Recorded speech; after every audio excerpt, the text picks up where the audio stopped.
Sobre um assunto que eu acho que você também domina, que faz muito tempo que você é ativista e tudo mais, né? Bom, o veganismo, como que entrou na sua vida, assim? Como que você conheceu o veganismo?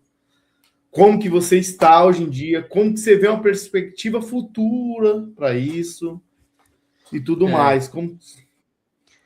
também é uma coisa que aconteceu em fases, assim. Quando eu nasci, minha mãe era vegetariana. Eu não sei se é por isso, Hum, mas eu sou vegetariano uhum, desde sempre, desde nascença. Então eu nunca entendi. Você comi, nunca comeu carne, então? Nenhum não, tipo de carne? nem carne, nem peixe, nem frango, nenhum tipo de carne. Já coloquei na boca quando era Aham, criança, aí eu mastigava assim, aham. não gosto. E eu gostava sempre E, de tudo que era vegetal, né? Gostava de brócolis, berinjela, abobrinha, o que for vegetal você me legal. dá, eu como. O que for carne, nessa época eu ainda comia ovo, leite, queijo, essas coisas, né? Mas carne mesmo não Sim, comia. E, ovo lacto vegetariano, né? A é, denominação. Sim. e aí até 2003 eu fui vegetariano assim, sem razão nenhuma, só porque eu realmente não gostava de carne. Eu nunca, até 2003, né, eu nunca tinha parado para pensar da onde vem a carne. Nunca tinha parado para pensar da onde vem a carne, da animal, nada disso. Uhum. Eu Mesmo simplesmente, sendo vegetariano, né? mesmo sendo vegetariano, eu era vegetariano simplesmente porque eu não gostava nem do cheiro da carne. Tava fritando um bife perto de mim, eu saía perto. Sabe, é uma coisa, tá no meu DNA, sei lá. Eu me incomodo com Aham. cheiro, sabor, aspecto. Então, realmente, eu não gosto de carne e de coisas Uhum. assim. Leite também nunca gostei de tomar e tal. Sempre achava meio estranho. E aí, em 2003, eu fui trabalhar na Palme, né? Fiquei Uhum. um tempo lá, não foi muito tempo, mas foi um período curto assim de trabalho. A Palme tinha um escritório na Henrique Schaumann, que é ali no centro de São Paulo. E eu fui lá para esse lugar e o meu chefe, né? Isso foi no dia da minha contratação, né? Tipo, fui contratado, o Hum. meu chefe lá falou assim: "Ah, vou levar você para almoçar". Eu falei para ele: "Olha, eu sou vegetariano, né?". "Ah, então tá bom, vou te levar num restaurante aqui que tem aqui do lado", né? Tinha lá eu não lembro o nome da rua, mas era ali perto da Henrique Schaumann. Tinha um restaurante chamado Sabor Ético. E ele me levou lá e falou: "Olha, aqui você pode comer o que for, que aqui é tudo vegetariano, né?". E para mim foi ali a primeira vez que eu fui num restaurante vegetariano. Mesmo sendo Uhum. vegetariano até, até 2003, Uhum. né? Então, 20 e poucos anos aí vegetariano, e eu fui a primeira vez ali, né? São Entrei lá, Paulo? São Paulo, é. São Paulo, Hum. na Rebouças ali, né? Entre a Rebouças e a Henrique Schaumann. Não, eu digo São Paulo porque mesmo sendo a capital do Brasil, É. nessa época você ainda não tinha Não, acessibilidade com. não, Ainda tudo. hoje. É, mas assim, eu comia queijo, então eu comia pizza, comia lanche, comia não sei o Sim. quê, comia muito em casa também, né? Até porque não dava para ficar comendo fora sempre. Mas ir num restaurante Sim. 100% vegetariano foi a primeira vez ali. E o Hum, Saborético, ele era um restaurante de um cara que depois virou meu amigo, que é o Jorge Guimarães. Ele era o dono do restaurante. hum, E eu comecei a ir lá todo dia, né? Porque o escritório era do lado, eu tinha ido o primeiro dia, eu falei, bom, aqui eu não preciso nem escolher, né? Só que o restaurante não era vegetariano, ele era vegano, só que eu não tinha noção do que era é, vegano. Eu cheguei lá, pelo nome, comecei a comer queijo e tal, eu falei, meu, o que é isso aqui, né?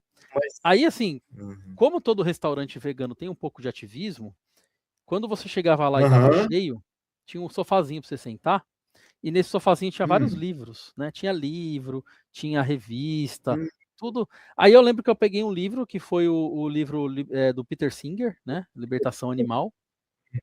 E tinha um outro uhum. livro que era do Gary Francione, né? Que é um filósofo também que eu gosto bastante de ler. E eu comecei a ler. Então Uhum. eu ia lá, às vezes o restaurante estava até vazio, eu chegava antes, sentava ali na frente e continuava lendo o livro Ah, do Peter Singer e ótimo. do Gary. É, e do Gary Francione. E aí que eu comecei a entrar na minha cabeça essas coisas, que eu nunca tinha pensado filosoficamente, né? O Peter Uhum. Singer, nesse livro, ele tem uma pegada, tipo, que é muito bacana, mas para mim o que mais me pegou foi o do Gary Francione, né? Os dois livros dele foi tipo que abriu a Hum, minha mente assim, eu falei, não, faz todo sentido. Tipo, ali foi uma virada para mim, sabe? Virou mesmo a hum, chave. E entendi. aí, daquele dia em diante, eu nunca mais consumi nada de origem animal. Então eu voltei para casa, foi até engraçado que eu voltei para casa, era assim, hoje vai ter ovo frito com não sei o quê. Eu falei, não, olha, eu não como mais ovo, eu não como mais queijo. E aí foi aquela coisa assim do tipo, mas peraí, o que tá acontecendo? Sua família se assustou? Eu falei, não como mais ovo, não como mais queijo. E aí eu comecei a virar um ativista ali, um eco-chato, né, como o pessoal chama, que para mim virou um hiperfoco, assim, sabe? Eu só falava daquilo e eu comecei a ler muitos livros, participar. Aí eu comecei a me envolver na comunidade, né? Tinha um movimento chamado Vedas, né, em São Paulo. Eu andava com o carro lá, conversando com as pessoas, ficava ali na Paulista, né, chamando o pessoal para conversar e mostrando um vídeo, tinha uma TVzinha, mostrava vídeo e tal. E isso, nessa época aí, o que aconteceu? Como eu comecei a fuçar muito com computador, né, eu já trabalhava com computação e tal, eu sabia falar inglês, ler e tal, e alguém, que eu não lembro quem foi, que também era de cozinha, eu acho que foi um outro restaurante, recebeu um DVD gringo, todo em inglês, né? Chamado Earthlings, né? E aí ele recebeu esse DVD, entregou para mim e falou assim, olha, a gente precisa legendar isso aqui para português, para poder distribuir para a galera. Aí eu catei aquilo ali e fiquei um mês mais ou menos legendando. Então eu assisti aquele vídeo. E é engraçado que tudo isso aconteceu em um período de tempo tão curto, que foi tipo em um ano, assim, eu já estava fazendo esses trampos assim. E eu assisti esse vídeo, não sei quantas vezes, mas foi muito. Porque eu assistia um pedacinho, traduzia, criava arquivo de legenda. Aqueles que tem aquelas coisas animais, tortura e tudo mais, que isso, mostra a realidade, né? Porque já tinha um vídeo brasileiro chamado A Carne é Praga. Isso deve ter sido para você, né?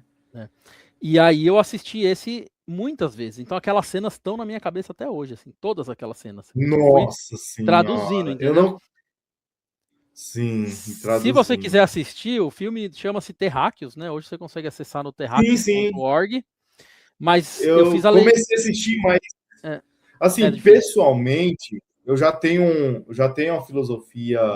Já fui vegano, né, durante 8 anos, e por alguns motivos aí meus mesmo, né? Eu voltei a ser vegetariano, mas eu quero voltar a ser vegano ainda. Mas eu não consigo assistir porque eu já tenho essa consciência e eu já é complicado, ter essa consciência mas eu não consigo. Mas tem pessoas que precisam, né? Porque acho que não. Eu recomendo todo mundo assistir uma vez na vida, né? Eu recomendo também para quem tem estômago para isso, para abrir a mente. Mas eu acho que às vezes o autoritarismo, que é tipo ser autoridade autoritário, né? Tipo, eu acho que as pessoas têm que entender que, cara, não dá para conviver com isso, né? Com essa crueldade, essas coisas. Mas tem gente que eu acho que tá tão no submundo assim que... Assim, eu já trabalhei muito na minha mente, assim, esse tema, né? Hoje eu tenho uma visão bastante diferente dessa época aí. Nessa época que eu tava forte nesse ativismo, eu queria convencer todo mundo a virar vegano, entendeu? Então eu ia lá pro meio da Paulista. E eu fiz ajudei a legendar o Terráqueos, né? Que é um vídeo, é um material excelente para educacional, diria que é um material educacional excelente. Mas eu sempre vi ele com um viés assim do tipo, quem assistir isso aqui não tem mais desculpa, sabe? A pessoa viu isso, se ela não se tornar vegana, ela não tem como, né? Eu achava isso. E eu era meio que até violento a abordagem, né? E eu fiquei uns anos sendo essa pessoa que hoje eu me arrependo de ter sido essa pessoa, né? Que tentava. Eu também já fui essa pessoa, você acredita? Com a minha família. Chegar assim e falar, normal, pessoal, estão comendo aqui, né? Tipo, eu acho que é normal. Todo mundo passa por essa fase. Todo mundo se torne vegano, né? Eu acho que é uma fase, né? Que às vezes nós amadurecemos, mas eu ainda tenho esperança na sociedade. Se eu não tivesse esperança, eu não estaria vivendo. Sim. Mas ainda tenho esperança. eu participei muito desse movimento durante um tempo, e é claro que eu concordo 100% com o movimento, entendeu? Eu concordo 100% com a filosofia, com o tipo, é urgente, sabe? Talvez uma das coisas mais... eu acho que assim, é um dos temas mais urgentes para a sociedade, mas nem todo mundo está vendo, né? E não só por conta da filosofia, da não violência e tudo mais, mas por todas as questões sociais envolvidas, não só ambientais, mas econômicas também. Então, eu acho que é um tema excelente e que ainda está comigo. Eu só mudei a minha abordagem sobre esse tema. E aí, eu comecei a ficar meio cansado do ambiente vegano. Então, eu me identifiquei como vegano durante um bom tempo, né? Por muitos anos, aí, mais de 10 anos. Eu falava, olha, o que você é? Eu sou vegano, né? Só que o que aconteceu? Eu percebi que, se você olhar hoje na internet, o pessoal que é influencer, o veganismo não é mais uma coisa ligada à filosofia. O veganismo é uma coisa virada ao comércio. Então, todos os canais, influencers, pessoas, eles estão preocupados em lançar uma nova marca de camisa vegana, em lançar um novo produto, em tentar vender alguma coisa. E eu comecei a ficar cansado, né? Que é o que a gente chama de veganismo liberal, né? Que esse veganismo liberal é aquela coisa. Eu comemoro que a Sadia lançou um hambúrguer e aí, nesse momento, eu sou liberal. Eu esqueço que eles estão, enquanto eles lançaram um hambúrguer vegano, eles estão matando centenas de milhares de animais naquele mesmo instante. Eles não estão ligando para você, ou seja, você é exatamente. Eles não têm... é um potencial consumidor para eles, né? Vamos dizer assim. Eles não têm alinhamento filosófico. O alinhamento filosófico... Não tem filosofia. Como todo capitalismo, né? Toda empresa capitalista, geralmente não tem filosofia. Não tem eu ainda base. eu vou mais radical. A filosofia da empresa é lucro. Não existe empresa com filosofia. Isso, hoje. É claro, obviamente. Então, filosofia é uma coisa pessoal, uma coisa... Toda empresa não nasceu para dar prejuízo, não nasceu para... O empresário, ele visa lucro, desde o funcionário até vendas. A empresa pode ter valores, ela pode ter valores, mas... Pode tentar, né? Mas não é ONG, né? Exatamente. Não é ONG a empresa. E aí, depois que eu fiquei meio cansado desse papo aí todo, eu meio que deixei de me identificar como vegano. Ainda sou vegano. Entendi. Eu não sou um ativista do movimento vegetariano vegano. Restrito, vegetariano mesmo. Mas você não consome couro, não usa couro, não usa... Não, é um vegano. Assim, tem um limite, né? É aquela coisa, né? O capitalismo estragou a palavra, né? Acho. Sim. E aí que entra o que eu penso hoje, né? A minha filosofia hoje, ela é mais assim. O veganismo é uma pauta super importante, mas ela não é mais a pauta. Teve um tempo que eu achava que isso era a coisa mais importante que existia e que só essa coisa era importante.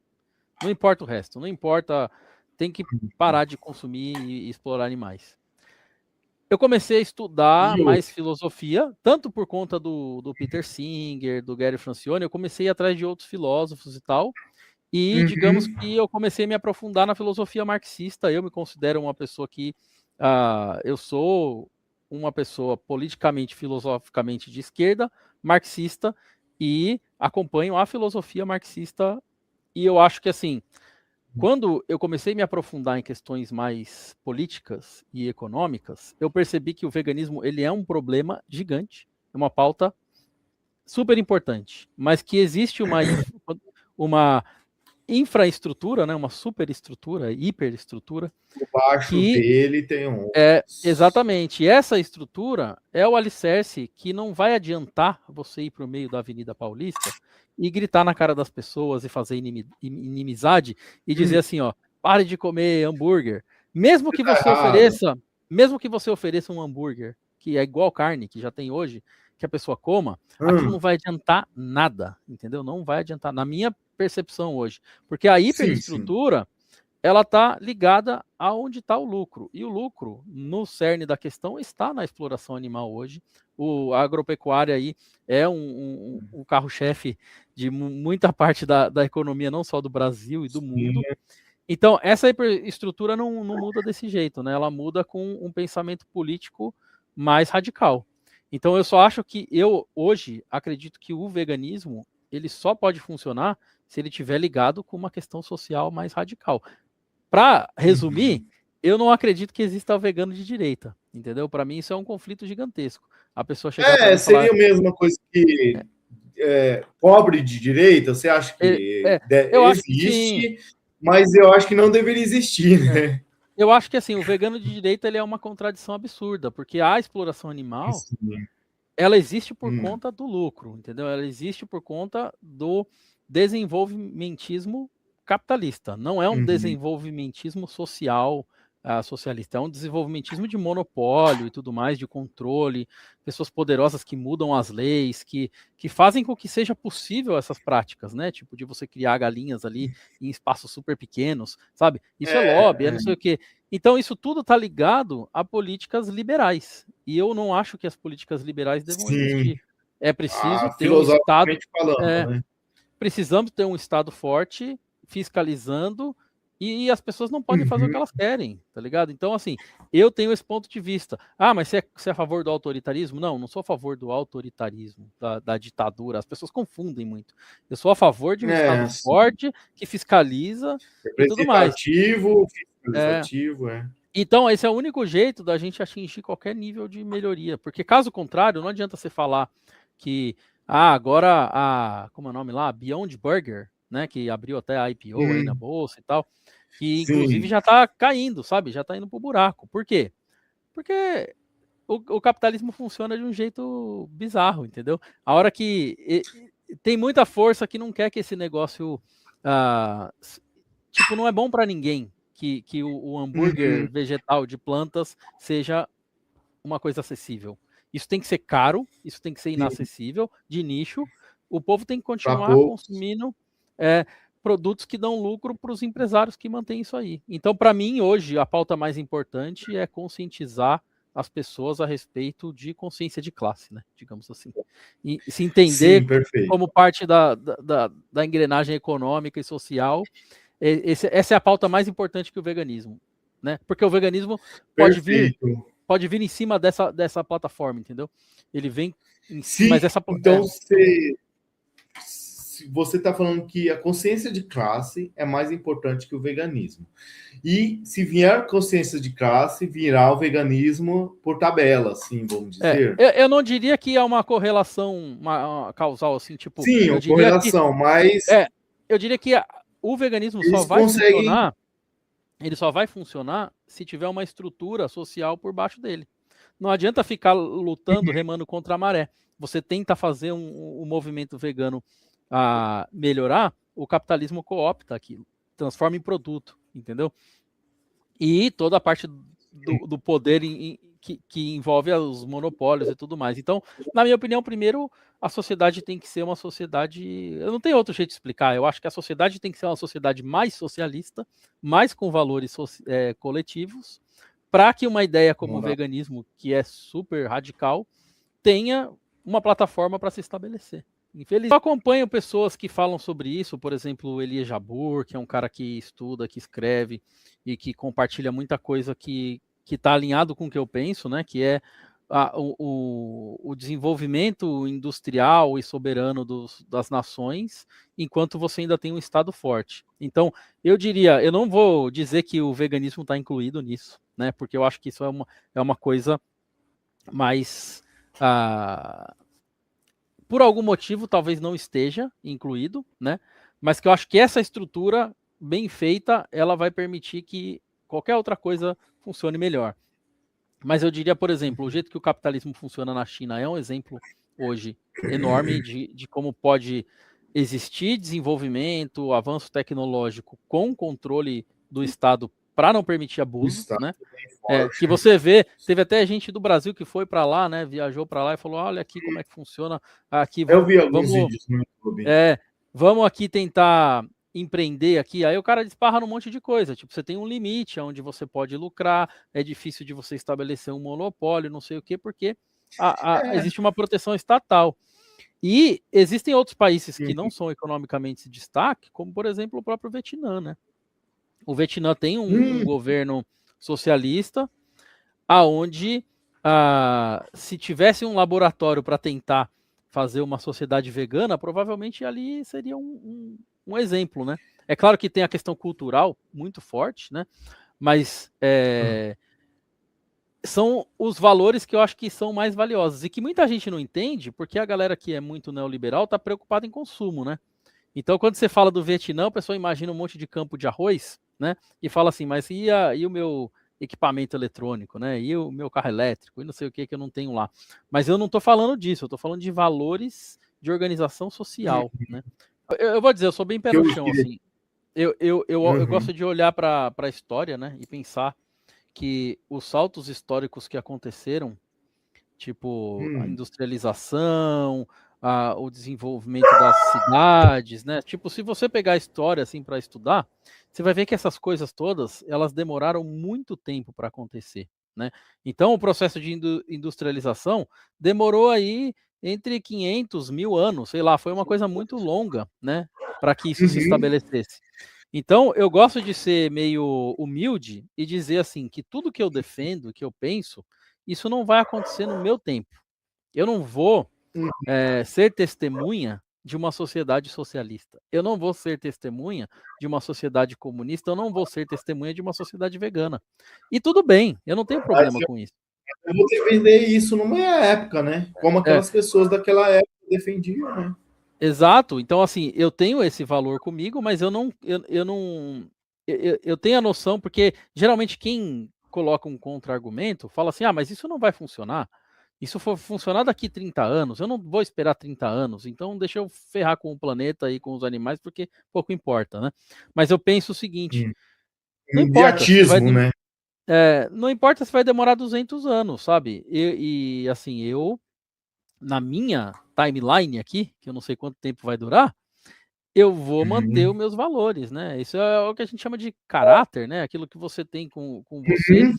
E eu vou manter os meus valores e eu não estou preocupado. É a velha história das plantações de tâmara, né? Que a tâmara demora 100 anos para dar uma fruta. É, E o pessoal planta, né? Alguém planta e fala assim: olha, eu, daqui 100 anos eu não vou comer essa eu fruta, não tá vou ligado? estar lá para colher, mas o meu É, filho, exato. as próximas gerações. Porque caso contrário, qual que é Isso meu papel aqui, né? é Ainda mais assim. educação também, né?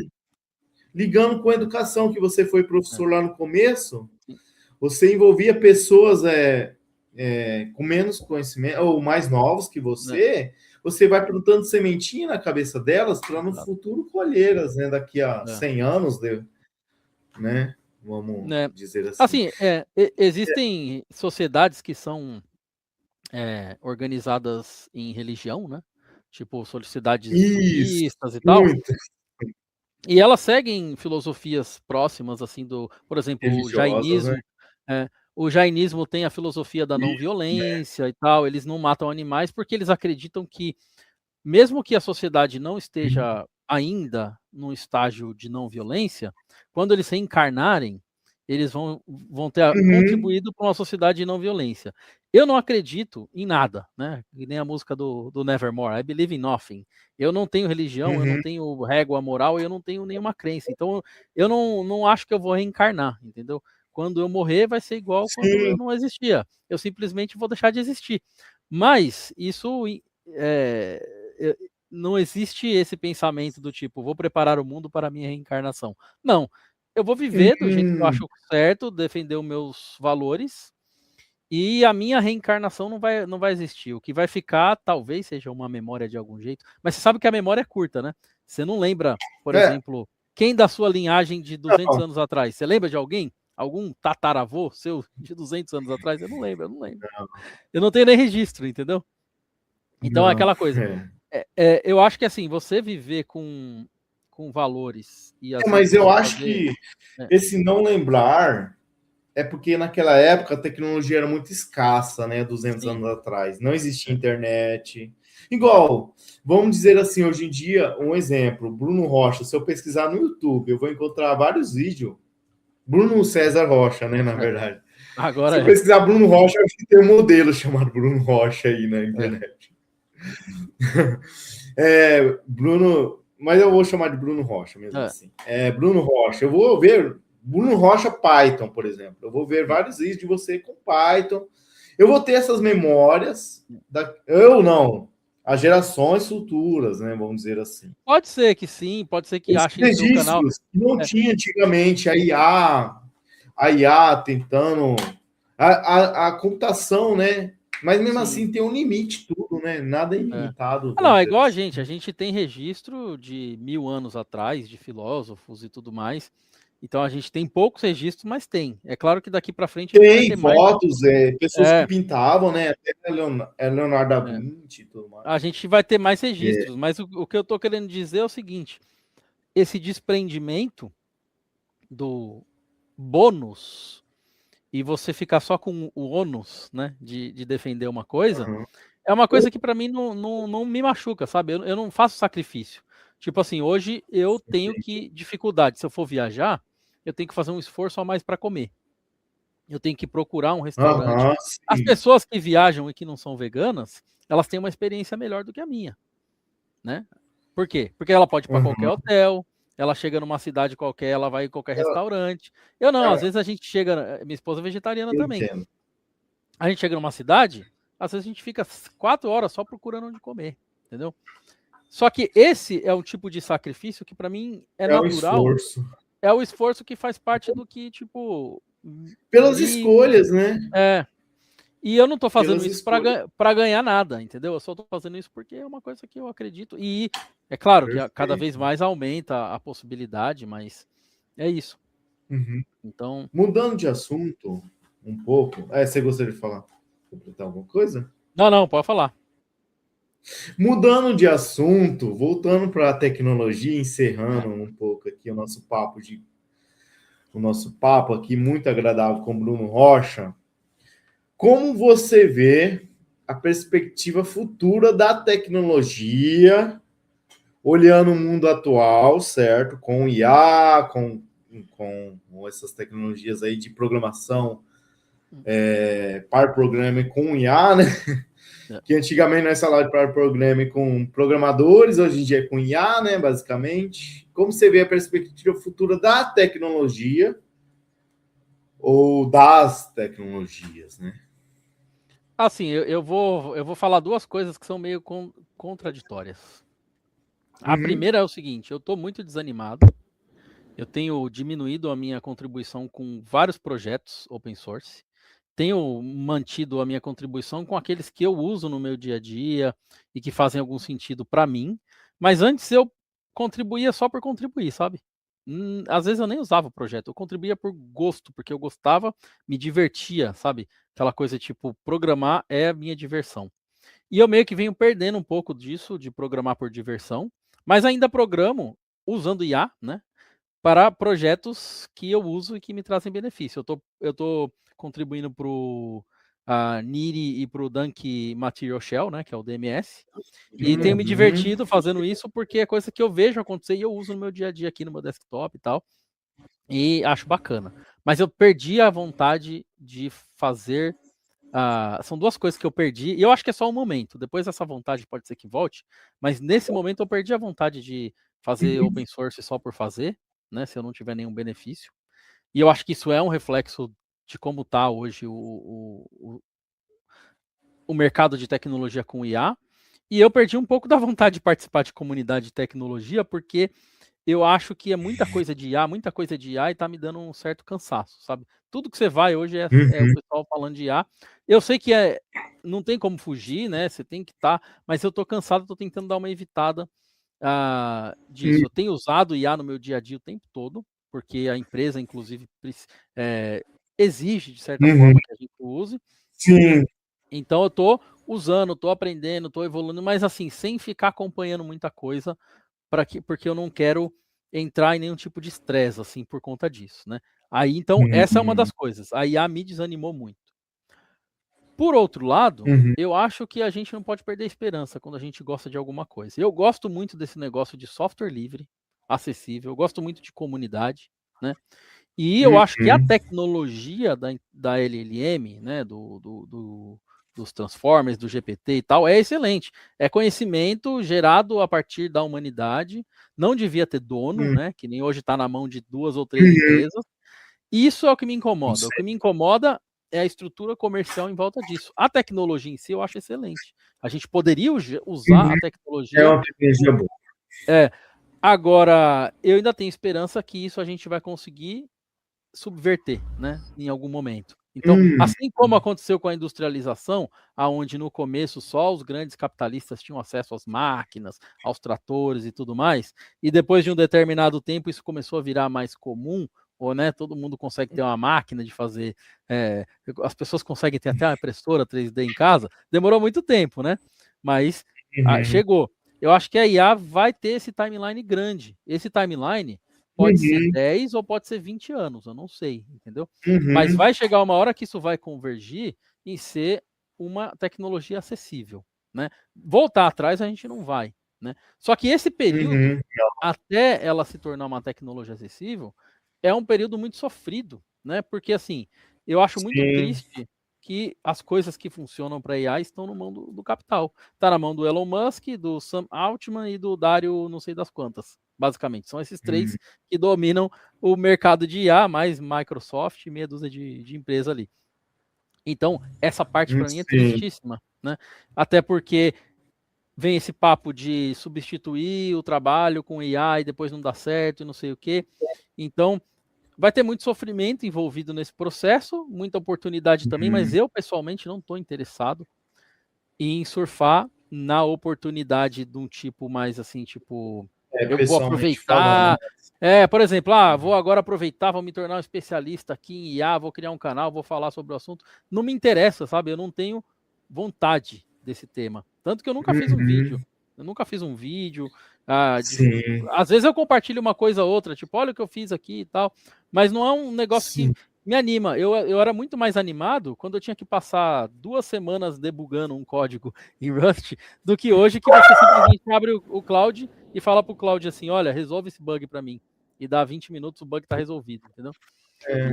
Então, mas, assim, eu acho que uma hora vai dar bom. Eu acho ainda que uma hora vai dar certo, entendeu?